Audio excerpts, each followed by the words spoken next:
आज के स्टूडेंट को आरआरबी ग्रुप डी के क्वेश्चंस को सॉल्व कराऊंगा। ठीक है, 30 अगस्त को जो क्वेश्चन पूछे गए थे शिफ्ट 1 और शिफ्ट 2 में आप लोगों के माध्यम से मुझे कुछ क्वेश्चंस मिले थे, उन क्वेश्चनों को आपको सॉल्व कराऊंगा। ठीक है, तो चलिए अब शुरू करते हैं। क्वेश्चन नंबर पहला देखा जाए, इसमें क्या दिया गया, यदि x प्लस वाई बराबर 26 और x माइनस वाई बराबर 12 है तो पूछा क्या आपसे, इसका मान आपसे पूछा गया x square plus y square का मान किसके इक्वल होगा। तो कैसे बताएंगे, मैं आपको तरीका बता। सबसे पहले देखिए यहाँ पे दिया कि x प्लस वाई बराबर 26 है और x माइनस वाई बराबर कितना 12। अगर आप इन दोनों को जोड़िए, ये जो इक्वेशन दिख रहा है और ये जो दिख रहा है, इन दोनों को करिए आप ऐड करिए, तो x प्लस वाई बराबर 26 है और ये कितना है x माइनस वाई बराबर कितना, ये 12। अगर आप दोनों को जोड़ेंगे तो ये देखिए प्लस माइनस टर्म है तो ये आपस में कट जाएंगे, तो यहां से कितना मिल जाएगा, ये 2x मिलेगा और इनको जोड़ेंगे तो ये कितना मिल जाएगा, 38 मिलेगा। क्लियर है। अगर मैं इसको यहां से डिवाइड कर दूं तो x बराबर कितना आ जाएगा, x बराबर 19 आ गया। क्लियर है। अब इसके बाद देखिए करना है कि x का मान करिए क्या, चाहे आप इसमें रखिए चाहे आप इसमें रख लिए। अगर x का मान यहाँ पे 19 रख लो तो ये जाके इधर घट जाएगा, तो y बराबर कितना मिल जाएगा मुझे, y बराबर 7। अब देखिए x का मान पता चल गया और y का मान पता चल गया। क्लियर है। अब इन दोनों का मान करना है कि इसमें आपको रख के सॉल्व करना है। अगर आप यहाँ पे रखेंगे x का मान कितना दिएगा, 19। अगर आप 19 का स्क्वायर करेंगे तो 19 का स्क्वायर कितना होता है, 361। 19 का स्क्वायर कितना होता है, 361। क्लियर है। अब यहाँ पे करना है कि y की जगह आपको 7 रखना, तो 7 का स्क्वायर कितना होता है, 49। अब दोनों को ऐड करना है तो दोनों को करिए आप ऐड कर लीजिए। जब इन दोनों को जोड़ेंगे तो कितना मिल जाएगा, 10 मिल गया, और इसको जोड़ेंगे 6 4 10 1 11, 3 1 हासिल कितना होगी, 4। अर्थात आप बता सकते हैं कि x square plus y square का मान किसके बराबर होगा, 410 के इक्वल होगा। चलिए अगला क्वेश्चन देखा जाए, क्या क्वेश्चन एग्जाम में पूछा गया था। क्वेश्चन नंबर सेकंड देखा जाए, इसमें क्या दिया गया है, एक बेलन की आधार की त्रिज्या 5 सेंटीमीटर और ऊंचाई 7 सेंटीमीटर है, तो बेलन का आयतन आपसे पूछा गया बेलन का आयतन। तो बेलन का आयतन बराबर क्या होता है, आप यहां से लिख लीजिएगा, बेलन का आयतन बराबर क्या होता है, पाई आर स्क्वायर एच। ये इसका फार्मूला होता है बेलन का आयतन बराबर। अब देखिए क्या पता आपको, यानी क्या दिया, रेडियस यानी त्रिज्या का यानी आर का मान दिया गया, ऊंचाई भी दी गई, तो इसमें रख के क्या करना है, आपको सॉल्व करना है। और पाई का मान कितना होता है, 22/7। पाई का मान कितना होता है, 22/7। आर का मान कितना दी गई, 5। तो कह सकते हैं 5 का स्क्वायर करेंगे तो हम लोग डायरेक्ट 25 लिख लिया जाए, 25 हम लोग डायरेक्ट लिख ले रहे हैं। अब यहाँ पे देखिए क्या है, यानी कि ऊंचाई कितनी दी गई, 7, तो ये 7 से 7 कट गया। अब इन दोनों का आपस में मल्टीपल करना है, तो जब मल्टीपल करेंगे तो 25 दूना कितना हो गया, 50, और 25 दूना 50 और 5 कितना हासिल है ना, तो कितना हो जाएगा, 550। ये इसका क्या गया, आंसर है। कितना आ जाएगा, इतना सेंटीमीटर स्क्वायर है। बेलन का आयतन कितना आ गया, इतना आ गया। चलिए अगला क्वेश्चन देखा जाए। क्वेश्चन नंबर 3 देखा जाए, इसमें क्या दिया गया है, 2000 रुपए पर 7.5% प्रतिवर्ष की दर से 1 वर्ष 4 माह का साधारण ब्याज कितना होगा। आपसे पूछा है कि 1 वर्ष 4 माह का साधारण ब्याज आपसे पूछा है। देखिए साधारण ब्याज बराबर फार्मूला क्या होता है, एसआई बराबर क्या होता है, मूलधन गुणे दर गुणे समय और पूरे का बटा कितना होता है, 100। या हम लोग इसको ऐसे भी तो लिखते हैं, एसआई बराबर PRT/100, मूलधन गुणे दर गुणे समय, ये तो फार्मूला होता है। क्लियर है। देखिए मूलधन पता है, रेट पता है, टाइम पता है, तो आपसे पूछा है कि ब्याज यानी इसका मान आपको निकालना है, तो फार्मूले को लोग डायरेक्ट सॉल्व कर लेते हैं। मूलधन कितना दिया गया, 2000। क्लियर है। आर का मान देखिए कितना दिया गया, 7.5%। 7.5% का मतलब 7 दूना 14 हो जाएगा, 14 कितना हो जाएगा, 15। 15/2 लिख सकते हैं हम लोग, 15/2। और यहाँ देखिए जो टाइम दिया गया 1 वर्ष और कितना दिया गया, ये 4 माह, तो 1 वर्ष का मतलब कितना हो जाएगा, ये 12 माह हो जाएगा, 12 माह। अगर ये माह है तो मैंने भी इसे क्या कर दिया, माह में कन्वर्ट कर लिया। या तो आप ये जो माह है इसे वर्ष में कन्वर्ट करिए, या तो सीधा सा फंडा ये, या तो दोनों को आप करिए कि दोनों यूनिट को क्या करिए आप 1 में कन्वर्ट कर लीजिए, या तो दोनों को आप क्या करिए माह में, वर्ष में कन्वर्ट कर लीजिए या माह में कर लीजिए। तो मैं ये जो वर्ष है इसको भी माह में बना ले रहा हूँ, तो ये कितना हो जाएगा, 12/4 = 16 माह। कितना हो जाएगा, ये 12/4 = 16 माह हो जाएगा। क्लियर है, 12/4 = 16 माह। और ये जो माह है इसे करना क्या, आपको वर्ष में कन्वर्ट करना है। तो 16 माह को वर्ष में कन्वर्ट करने के लिए करना क्या, आपको 12 से डिवाइड करना है। अगर आप इसको भी वर्ष में जब कन्वर्ट कर लिए होते हैं तो 12 से आपको डिवाइड करने की जरूरत नहीं पड़ती, लेकिन मैंने माह में कन्वर्ट किया है तो इस तरह से मैंने जोड़ा 16 माह। जो 16 माह मिला है इससे करना क्या, आपको वर्ष में कन्वर्ट करने के लिए 12 से मैंने डिवाइड किया। और पूरे का बटा कितना होता है, 100 होता है। पूरे का बटा 100 होता है। ये 00 से 00 इसका कट गया है। अगर मैं इसको यहां से डिवाइड कर दूं तो 2 8 16 हो गया। अब देखिए 4 से ये भी कट रहा है, 4 से ये भी कट रहा है, 4 दूना 8 हो गया, 4 3 12 और इसको डिवाइड कर दो 3 5 15। अब इन सभी का आपस में गुणा कर लीजिए तो 5 दूना 10 हो गया। 10 का इसमें गुणा करेंगे तो कितना मिल जाएगा, 200 रुपए। कितना रुपए इंटरेस्ट बनेगा, 200 रुपए ब्याज बनेगा। चलिए अगला क्वेश्चन देखा जाए, क्या क्वेश्चन एग्जाम में पूछा गया था। क्वेश्चन नंबर 4 देखा जाए, इसमें क्या दिया गया है। अब देखिए क्वेश्चन नंबर 4 में इस तरह से दिया गया और बी का मान आपसे पूछा गया, ठीक है। यहाँ पे आपका संबंधी रहेगा, डबल साइन रहेगा, यानी संबंधी का साइन रहेगा। इसे हम लोग इस चिन्ह को इक्वल के चिन्ह से भी जानते हैं। ये जो संबंधी है इसको हम लोग क्या कर सकते हैं, इस चिन्ह से भी दर्शा सकते हैं, इक्वल के साइन से। देखिए ऐसे क्वेश्चन हमको जब भी मिलेंगे तो हम लोग करेंगे क्या, बाहर बाहर वाले का आपस में मल्टीपल करते हैं और अंदर अंदर वाले का आपस में मल्टीपल कर लेते हैं। जब अंदर वाले का मल्टीपल आपस में करेंगे तो कितना मिल जाएगा, बी स्क्वायर मिलेगा, यानी एक भी यहाँ पे एक भी यहाँ पे, तो बी की पावर कितना हो जाएगी, 2 हो जाएगी। और इक्वल टू, अब यहाँ से इन दोनों का आपस में मल्टीपल कर लीजिए। जब मल्टीपल करेंगे या तो इसको इसी तरह से छोड़ दिए, मल्टीपल अभी मत करिए। अब यहाँ पे देखिए जो स्क्वायर है, अगर मैं इसको हटा दूं तो इधर आके रूट लग जाएगा, करड़ी आके लग जाएगी। जब ये देखिए करड़ी से फ्री होगा 144 तो कितना देगा, ये 12 और 36 कितने का स्क्वायर होता है, 6 का, यानी ये जब कड़ी से फ्री होगा तो इसका मान कितना मिलेगा, 6। क्लियर है। अब इन दोनों का आपस में मल्टीपल कर लीजिए तो कितना मिल जाएगा, 72। इसका आंसर कितना किया, 72 आ गया। चलिए अगला क्वेश्चन देखा जाए, क्या क्वेश्चन एग्जाम में पूछा गया था। क्वेश्चन नंबर 5 देखा जाए, इसमें क्या दिया गया है। 10,000 रुपए की राशि पर 2 वर्षों में साधारण ब्याज 2,000 रुपए होता है, तो ब्याज की दर हमसे पूछा गया है। देखिए इसमें क्या पता है आपको, मूलधन पता है, टाइम पता है और ब्याज पता है। तो पूछा है कि आपसे रेट पूछा है, तो फार्मूला आपको पता है कि SI बराबर साधारण ब्याज बराबर क्या होता है, PRT अपॉन 100।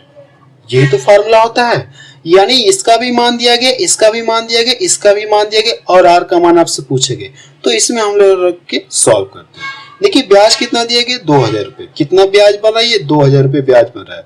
मूलधन कितना दिया गया, 10,000 रुपए। R का मान पूछा गया, इसको इसी तरह से छोड़ दीजिए। टाइम कितना दिया गया, 2 वर्ष और पूरे का बटा कितना होता है, 100। ये देखिए 00 से इसका ये 00 कट गया और ये 00 से इसका ये 00 कट जाएगा। कितना क्लियर है। अगर मैं इसको यहाँ से डिवाइड कर दूं तो R बराबर कितना मिल जाएगा, 10%। ब्याज की दर कितना है, 10% वार्षिक है। ब्याज की दर कितना है, 10% वार्षिक है। चलिए अगला क्वेश्चन देखा जाए। क्वेश्चन नंबर 6 देखा जाए, इसमें क्या दिया गया है।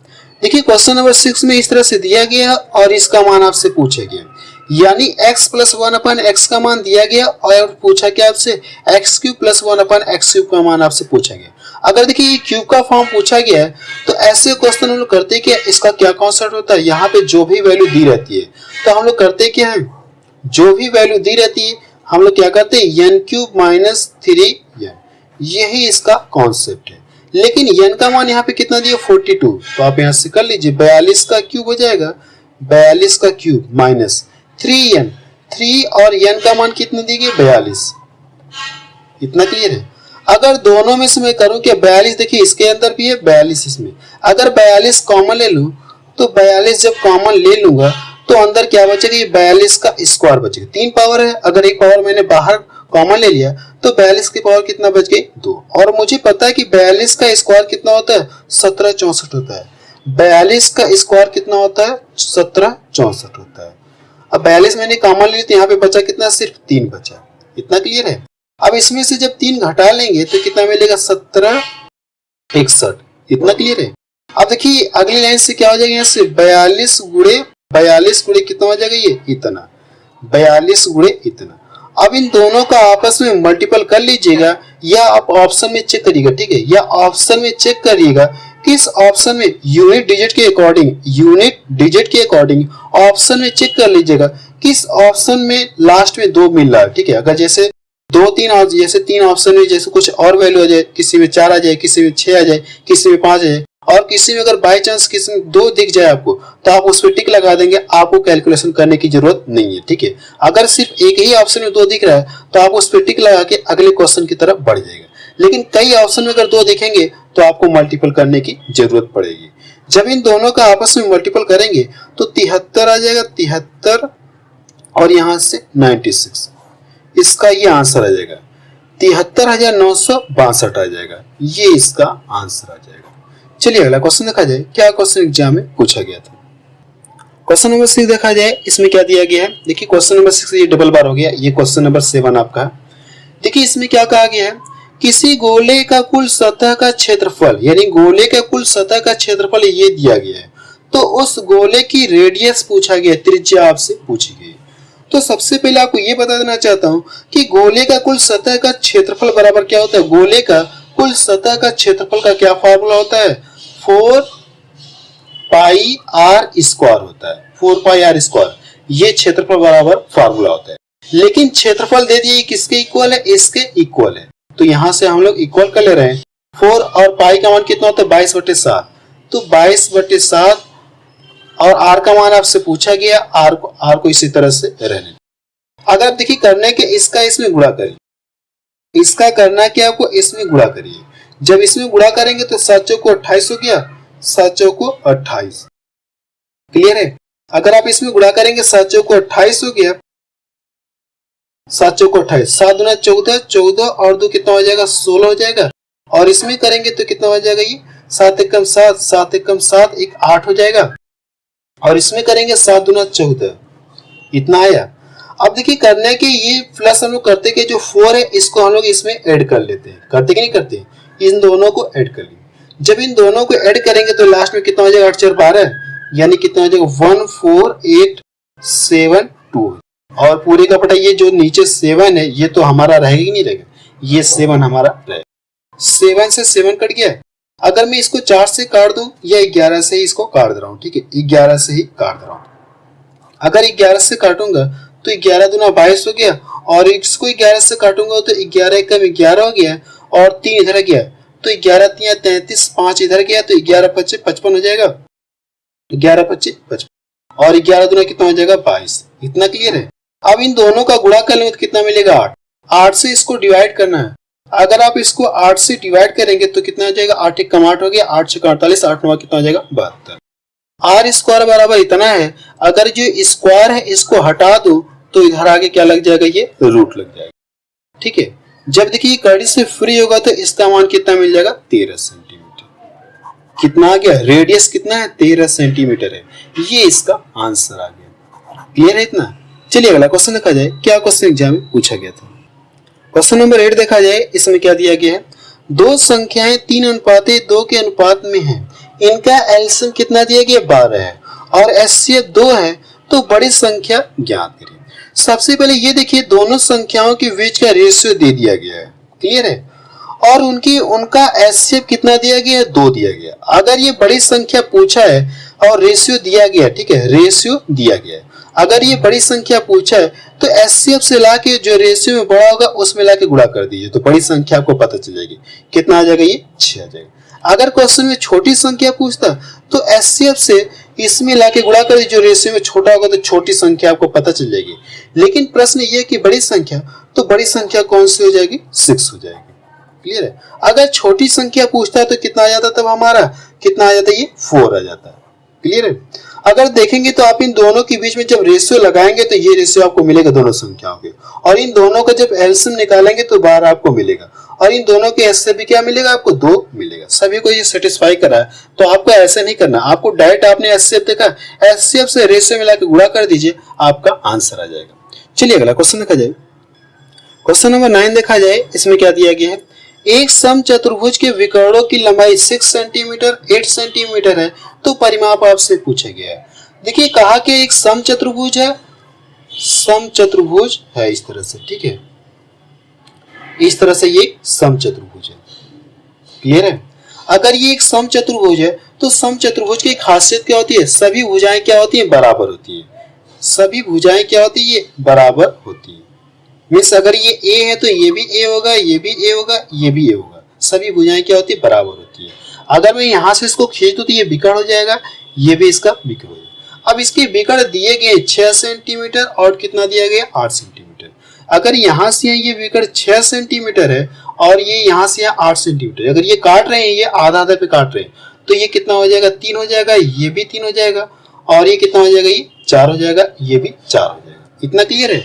अगर देखा जाए तो ये ट्रायंगल आपको दिख रहा है, ये वाला देखिए, अगर ध्यान से देखिए तो ट्रायंगल आपको दिख रहा है, दिख रहा है कि नहीं दिख रहा है।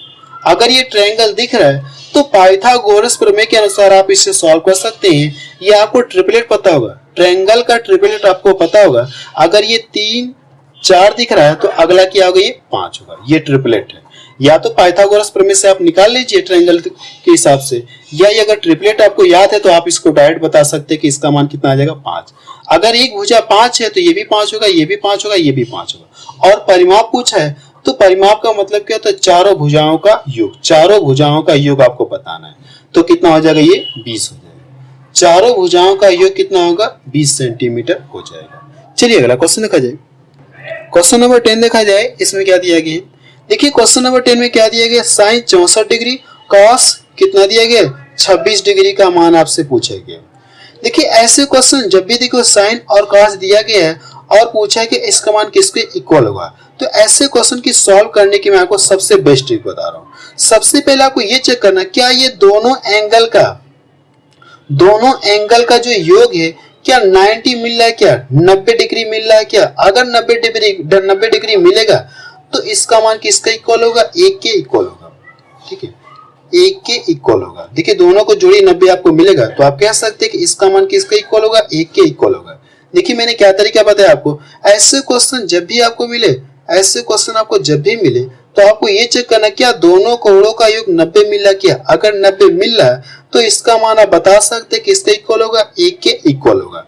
टेनामेट्री में आपको कभी पूरा कॉन्सेप्ट के साथ पूरा पढ़ा दूंगा। ठीक है, टेनामेट्री चैप्टर में आपको कभी पढ़ाऊंगा तो पूरा आपको कंप्लीट कॉन्सेप्ट के साथ पढ़ा दूंगा। चलिए अगला क्वेश्चन देखा जाए। क्वेश्चन नंबर 12 देखा जाए, इसमें क्या दिया गया है। देखिए क्वेश्चन नंबर 12 में इस तरह से दिया गया और इसका मान आपसे पूछा गया। अगर आप ध्यान से देखेंगे, इसको मैं ए मान ले रहा हूं और इसको मैं क्या मान लू, बी मान लू, तो ये भी हमारा ए हो जाएगा और ये भी हमारा क्या हो जाएगा, बी हो जाएगा। अब देखिए यहाँ से ये ए स्क्वायर हो जाएगा और बी स्क्वायर के रूप में आपको दिख रहा है। तो फार्मूला आपको पता है कि ए स्क्वायर माइनस बी स्क्वायर का क्या फार्मूला होता है। एक बार दोनों को हम लोग जोड़ देते हैं और एक ब्रैकेट में क्या करते हैं, इन दोनों को घटा लेते हैं, ए माइनस बी, और नीचे हमारा क्या हो जाएगा, ए माइनस बी। ये इससे कट जाएगा और इन दोनों को करना है कि आपको जोड़ना है, यानी हमारा यही तो बचा है। तो हम लोग डायरेक्ट क्यों नहीं इन दोनों को जोड़ लिया जाए। अगर आप डायरेक्ट इन दोनों को जोड़ेंगे तो सबसे पहले ये देखिए पॉइंट के बाद वाला इसको और इसको जोड़ेंगे तो कितना मिलेगा, 6 2 कितना हो गया 8, कितना हो जाएगा 6 2 8 हो गया, और ये 5 4 कितना हो गया 9, 5 4 कितना हो गया 9 आपको मिलेगा। इतना क्लियर है। और इसको जोड़ेंगे तो कितना हो जाएगा, यहाँ से इसको और इसको जोड़िए, सॉरी ये देखिए यहाँ पे 4 रहेगा, यहाँ पे देखिए ये 4 रहेगा, यहाँ पे ये 4 रहेगा। क्लियर है। अब देखिए जब दोनों को जोड़ेंगे तो इसको और इसको जोड़े कितना मिलेगा, यानी कितना मिलेगा 100 मिलेगा। 100 यानी दशमलव के बाद है ना, तो कहने का मतलब कितना मिलेगा आपको 100 मिलेगा, यानी एक आपका शेष बचेगा, एक हासिल आपका बचेगा। तो 2 1 कितना हो गया 3, 3 1 कितना हो जाएगा हासिल 1 4। अपने हिसाब से भी आप लिख के जोड़ सकते हैं, लेकिन मैंने यहाँ पे डायरेक्ट जोड़ दिया है। मुझे पता है ये 100 देगा, 100 का मतलब यानी 2 अंक के बाद 0 खत्म हो गया, एक आपका बचा है, तो 2 1 3 1 हासिल कितना हो गया 4। ये इसका आंसर है। चलिए अगला क्वेश्चन देखा जाए। क्वेश्चन नंबर 13 देखा जाए, इसमें क्या दिया गया है, 10%, 15%, 20% क्रमिक छूटों के समतुल्य एक छूट ज्ञात कीजिए। देखिए इस क्वेश्चन में ये कहा गया है अगर ये तीनों छूटें मिला दी जाए तो किस एक छूट के बराबर होगा, इसमें आपसे ये पूछा गया। देखिए इस क्वेश्चन को मैं 3-4 तरीके से बता सकता हूँ, फार्मूले से भी बता सकता हूँ, बिना फार्मूले से बता सकता हूँ, और भी मेरे पास 2 तरीके हैं। ठीक है, लेकिन आपको जो सबसे आसान तरीका है वो बताने जा रहा हूँ। अगर हम लोग मान ले कि माना कोई वस्तु है, ठीक है, माना कोई वस्तु है और वस्तु का क्रय मूल्य कितना है, वस्तु का जो क्रय मूल्य कितना है CP 100 रुपए हम लोग मान ले रहे हैं। क्लियर है। अगर ये 100 रुपए वस्तु का दाम है, 100 रुपए वस्तु का दाम, तो ये अपने आप पे क्या होगा 100% होगा कि नहीं होगा। अगर इसमें से 10% डिस्काउंट दे रहा तो दाम कितने का लेगा ये 90% का दाम लेगा। तो मैंने क्या किया 90% निकाल लिया, ठीक है। यानी 10% छूट देने के बाद वस्तु का दाम जो फिर से बचेगा, 10% छूट देने के बाद वस्तु का दाम जो फिर से बचेगा वो फिर से अपने आप में 100% होगा। अगर उसमें 15% की फिर से छूट दे रहा तो दाम कितने के लेगा ये 85% का दाम लेगा। क्लियर है? 85% यानी दूसरी छूट देने के बाद वस्तु का दाम जो भी बचेगा वो फिर से अपने आप में 100% होगा। तो अगर 20% की छूट दे रहा तो दाम कितने के लगेगा ये 80% का दाम लेगा। क्लियर है? देखिए आप इसे फॉर्मूले से भी सॉल्व कर सकते थे। ठीक है, फॉर्मूला जो ए बी वाला फॉर्मूला होता है आप उससे सॉल्व कर सकते थे, लेकिन मैं उसके अकॉर्डिंग नहीं बता रहा हूँ, मैं आपको डायरेक्ट ऐसे बता रहा हूँ। ठीक है, यानी 100 रुपए की वस्तु है, अगर देखा जाए तो कितने रुपए बेच रहा है इसे, बेच रहा है। देखिए 100 से 100 कट गया, ये देखिए 00 से इसका ये 00 कट गया। अब देखिए 5 से ये भी कट रहा है, 5 से ये भी कट रहा है, 5 एक कम 5 हो गया, 3 रह गया, 5 7 35 और इसको डिवाइड कर दूंगा 5 दूना 10 और इसको डिवाइड कर दूंगा 2 चौको 8 और ये कितना हो गया 0 और 17 नवा कितना होता है 153, 17 नवा 153 होता है और इसका लाके इसमें गुणा कर दूं तो 4 3 कितना आ जाएगा ये 12 हो गया और 4 5 20 1 21 हो गया, 4 5 20 1 21 और इसमें लाके गुणा कर दूं 4 1 4 2 कितना हो गया 6। यानी नीचे देखिए 1 0 बचा है तो ऊपर 1 अंक पे दशमलव लग जाएगा। यानी इतने रुपए की वस्तु इतने रुपए में बेच दिया, बेचा कि नहीं बेचा। अगर देखा जाए आपसे ये पूछूं कितना छूट दिया तो आप इसको घटाएंगे 100 के अकॉर्डिंग, ठीक है, तो कितना छूट दे रहा आप इसको घटा लीजिए। जब घटाएंगे तो कितना मिलेगा ये 38.8% की क्या करें ये छूट दे रहा है। अगर ये तीनों छूटे मिला दी जाए तो किस एक छूट के बराबर होंगे 38.8% के बराबर होंगे। ये इसका आंसर आ गया। इस क्वेश्चन को अभी हम लोग दो तरीके से और भी सॉल्व कर सकते थे, ठीक है, लेकिन मैं आपको सॉल्व नहीं करा रहा हूं। अगला क्वेश्चन देखा जाए, क्वेश्चन नंबर 15 देखा जाए। इसमें क्या दिया गया है, दो समान लंबाई की ट्रेनें समान दिशा में क्रमशः 18 किलोमीटर प्रति आवर्स और 36 किलोमीटर प्रति आवर्स की चाल से चलती हैं, एक दूसरे को 8 सेकेंड में पार करती हैं, तो ट्रेनों की लंबाई आपसे पूछा गया है। देखिए इस क्वेश्चन, ऐसे क्वेश्चन देखिए आपका इंपॉर्टेंट, ठीक है, ऐसे क्वेश्चन मैंने देखा कई शिफ्ट में पूछा गया क्वेश्चन, ठीक है, ऐसे क्वेश्चन। देखिए इसमें कहा कि दो ट्रेनें जिनकी लंबाई क्या समान है और एक की चाल इतना है और दूसरे की एक की चाल इतना है और जो इतने समय में पार कर जा रही है, ठीक है, यानी एक ट्रेन में यहाँ पे बना दे रहा हूँ इस तरह से और दोनों की लंबाई क्या है समान है। अगर इसकी लंबाई x है तो इस ट्रेन की भी लंबाई x होगी। पहले वाले की चाल अगर मैं मान लूं इसकी चाल कितना है 36 किलोमीटर प्रति आवर्स है, 36 किलोमीटर प्रति आवर्स है, तो इसकी चाल कितना हो जाएगी ये 18 किलोमीटर प्रति आवर्स है। वैसे फिगर बनाने की जरूरत नहीं है, आप डायरेक्ट सॉल्व कर सकते थे, लेकिन मैं आपको समझाने के लिए कर रहा हूँ। अगर ये ट्रेन इस तरह से ये चलती रहेगी तो ये जो इसे कितने समय में क्रॉस कर जा रही है, दोनों ट्रेनें चल रही है एक ही दिशा में चल रही है, तो ये इसे कितने समय में क्रॉस कर जा रही है 8 सेकंड में क्रॉस कर जा रही है। तो पूछा कि हमसे ट्रेनों की लंबाई पूछा गया, ठीक है। देखिए करना क्या, आपको पता है कि जब दो गतिशील वस्तुएं एक ही दिशा में गतिशील होती है तो इनकी सापेक्षिक चाल पता करने के लिए चालों का हम करते क्या अंतर कर लेते हैं। सापेक्षिक चाल पता करने के लिए चालों का अंतर कर लेते हैं। तो यहां से जब चालों का अंतर करेंगे, आप चालों का अंतर करेंगे तो सापेक्षिक चाल कितना मिल जाएगी 18 किलोमीटर प्रति आवर्स हो जाएगी। एग्जाम में कैसे लगाएंगे मैं अभी आपको बताऊंगा, एक लाइन में कैसे सॉल्व करेंगे, बस आपको समझाने के लिए ऐसा कर रहा हूं। अब देखिए सापेक्षिक चाल इतना पता चल गया और टोटल दूरी देखा जाए तो ये करे कि अपनी लंबाई के साथ साथ क्या करे इसकी भी लंबाई को पार करे। तो इस तरह से ये टोटल दूरी कितना चलेगा ये 2x हो जाएगा, टोटल डिस्टेंस, ठीक है, टोटल डिस्टेंस कितना इसने चल दिया 2x। अब देखिए दूरी पता हो गई और यहाँ से चाल पता है तो समय देखिए यहाँ से है कि नहीं है कि नहीं, तो चाल बराबर होता है क्या दूरी बटा समय, चाल बराबर दूरी बटा समय, या कह सकते हैं कि दूरी बराबर, ठीक है, दूरी बराबर क्या हो जाएगा चाल इंटू समय। तो यहां से क्या हो जाएगा चाल इंटू समय, समय 8 सेकेंड है, चाल कितना ये 18 ये क्या किलोमीटर प्रति आवर्स में है और ये देखिए सेकंड में है, ये सेकंड में है यूनिट है और ये किलोमीटर प्रति आवर्स में। तो इसे भी करना है क्या मीटर प्रति सेकंड में कन्वर्ट करने के लिए, ये जो चाल है इसे भी मीटर प्रति सेकंड में कन्वर्ट करने के लिए 5/18 से हम लोग करते हैं क्या मल्टीपल करते हैं। तो 18 से 18 कट गया, इसको यहां से डिवाइड कर दूं तो कितना हो जाएगा ये 2 चौको होगा ये, तो x बराबर कितना हो जाएगा 2, यानी x बराबर कितना हो जाएगा 5 चौको 20। अर्थात कह सकते हैं कि प्रत्येक जो है रेलगाड़ी की लंबाई कितना होगी, 20 मीटर होगी। प्रत्येक रेलगाड़ी की लंबाई कितना होगी, ये 20 मीटर होगी। ये इसका आंसर आ गया। इसका आंसर कितना आ गया, 20 मीटर आ गया। बस अब रहने दे रहे, मुझे आप लोगों के माध्यम से इतने ही क्वेश्चन मिले थे जिन्हें मैंने क्या कर दिया, आपको सॉल्व करके दिखा दिया।